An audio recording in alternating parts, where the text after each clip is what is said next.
જેતપુરની ઊધી શેરીમાં રહેણાંક મકાનના ડેલામાં મરઘા અને ઈંડાનો બહુ મોટો વેપાર ચાલે છે. દિવસભરના વેપાર બાદ રાત પડતા જ શરૂ થાય છે પ્રકૃતિ અને માનવ સ્વાસ્થ્ય સાથે ચેડા કરવાનું કદરૂપું કારસ્તાન.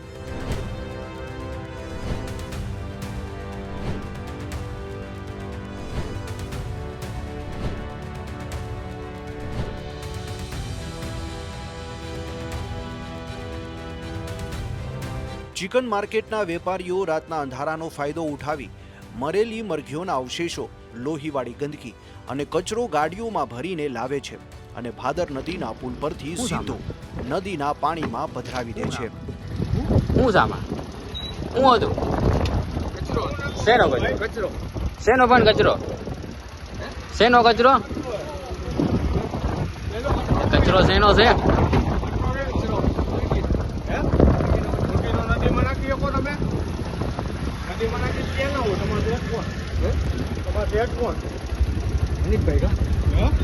કઈ જગ્યાએ?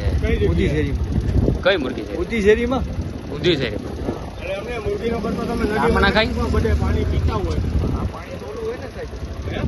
આ તો પાણી ઓલું હોય ને. એમને નદીમાં નાખી શકો ઓલું પાણી. નદી કે વેસ્ટ છે તો નદી નથી. હા તો હું પણ આમાં કચરો જ હતો. એટલે મુર્ગીનો ઓલું માથા ની બધું હોય ને. મારી વાત સાંભળો તમને.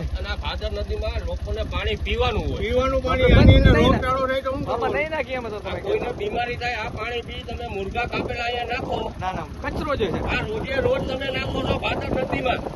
હવે નહીં નાખી તમે ભાઈનું તો આપણે ખ્યાલ ન હોય તો શું થાય? ભાદર નદીમાં તમારે મુર્ગા કાપેલા નાખવાના છે. તમારા માલિકનું નામ શું? અનિતભાઈ ઇબ્રાહીમભાઈ મોડ. એટલે તમને આવી છૂટ આપી છે? વિચારો, આ કોઈ સામાન્ય કચરો નથી. આ એ નદીનું પાણી છે જે આગળ જઈને ભાદર 2 ડેમમાં જાય છે. એ જ ડેમ જેમાંથી જેતપુર અને આસપાસના વિસ્તારના નિર્દોષ લોકો પીવાનું પાણી મેળવે છે. નદીમાં ફેંકાતા માંસના લોહિયાળ અવશેષો પાણીને એટલું પ્રદૂષિત કરી રહ્યા છે કે લોકોના આરોગ્ય પર મહામારીનું મોટું સંકટ તોડાઈ રહ્યું છે. પરંતુ સૌથી મોટો સવાલ એ છે કે નગરપાલિકાનું તંત્ર અને જીપીસીબી કેમ કુંભકર્ણની નિંદ્રામાં છે? આ વેપારીઓને કાયદાનો કે નગરપાલિકાનો કોઈ ડર કેમ નથી? શું તંત્ર કોઈ મોટી બીમારી ફાટી નીકળે તેની રાહ જોઈને બેઠું છે? સ્થાનિક લોકો હવે રોષે ભરાયા છે અને કાયદાકીય કાર્યવાહીની માંગ કરી રહ્યા છે.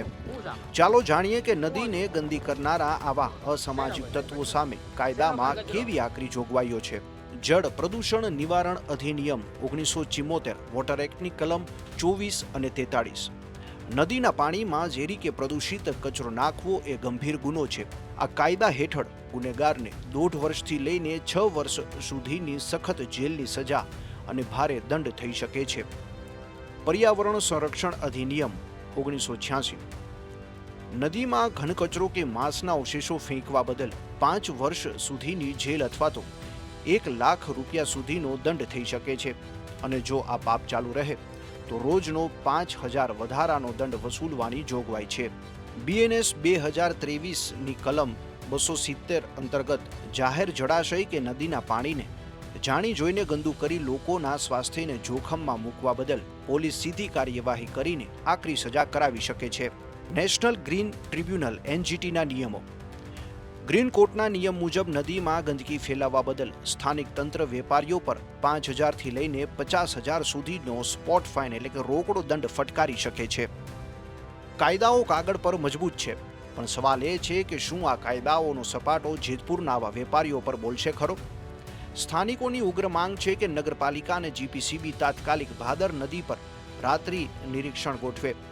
આ પ્રદૂષણ ફેલાવતા વેપારીઓ પાસે લાયસન્સ છે કે નહીં તેની તપાસ થાય અને જો હોય તો તે લાયસન્સ તાત્કાલિક રદ કરીને દુકાનો સીલ કરવામાં આવે અને કાયદાની જોગવાઈઓ મુજબ પોલીસ આ વેપારીઓ સામે તાત્કાલિક એફઆઈઆર નોંધી તેમને જેલના સળિયા પાછળ ધકેલે. જો તંત્ર હજુ પણ ચૂપ રહેશે તો જનતાનો આક્રોશ હવે ડેમની જેમ ફાટશે તે નક્કી છે. જેતપુરથી અમુ સિંગલનો રિપોર્ટ.